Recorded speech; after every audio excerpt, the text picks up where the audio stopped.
I just survived my first winter as a cyclist, but I didn't really ride as much as I wanted to, and the main reason was that I just wasn't prepared for how cold it gets. When the season began, I kept going out on these rides and feeling so cold that I started to dread cycling.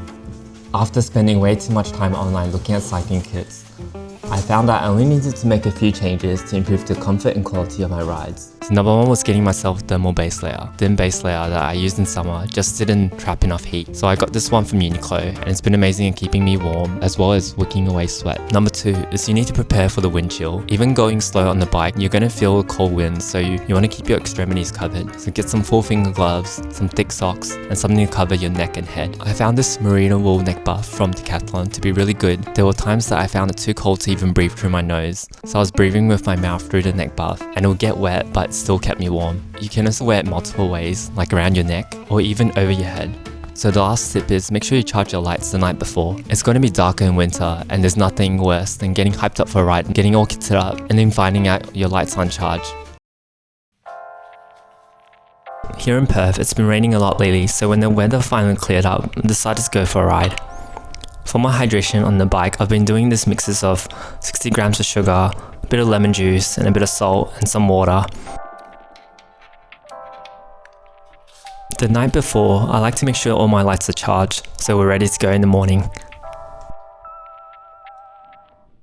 Something that I'm still figuring out is whether socks should go over or under your bib tights. I've seen it done both ways, and here I think the socks are too long to put over the bib tights, so I just put it under. Today's ride is with my local group, the Tribby Cycling Community. It's just the 4 of us today, as some people weren't sure whether it would still rain.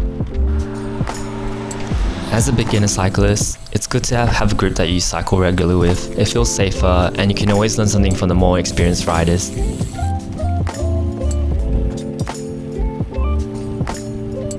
The route that we're taking today takes us along Freeway North to South Perth, into the city, and looping back into South Perth for our cafe stop.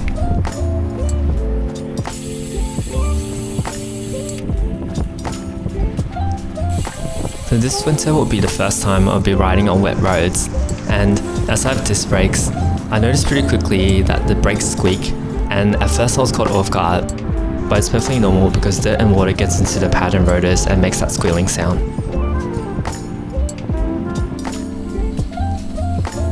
We're lucky enough to have a lot of nice and well-maintained bike paths. You could start from the top of Perth near Yanchep, cycle 100 kilometers down and up somewhere in Mandurah, all completely on bike paths.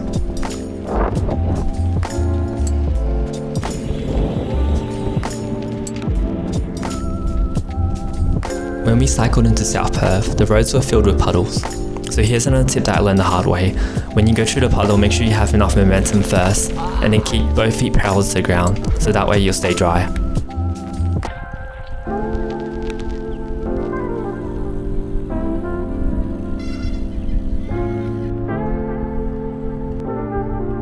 don't think it's going to be anyone out here. Yeah. As it was raining the night before, we got a very different and foggy view of the city.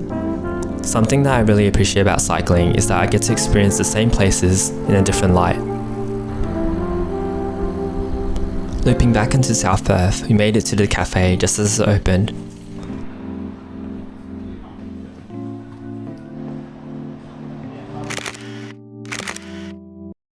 After a quick stop, the sun had risen already and we were back on the road.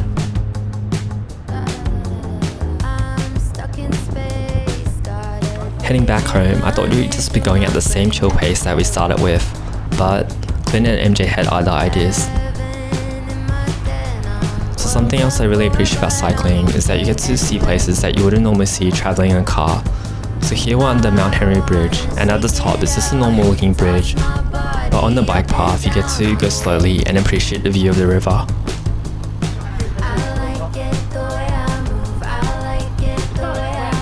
Along these bike paths, there's also a lot of beautiful art that you just wouldn't see going down the freeway. A habit that I've picked up only after I started cycling was checking the weather app. Before I left the house, I checked when it would rain, and it said around 8 o'clock, so I thought we would have plenty of time to make it back before it rained.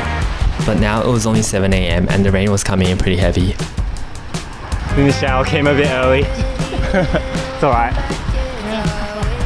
Doesn't make much difference now. Yeah. During this ride, I wasn't wearing a waterproof jacket, so my jersey was soaked. But thankfully, the base layer still kept me warm. That's the end of our ride. What a rainy day. I'm all soaked and the bike's pretty dirty. I don't think we'll be breaking any records today. I'm going slow and get safe.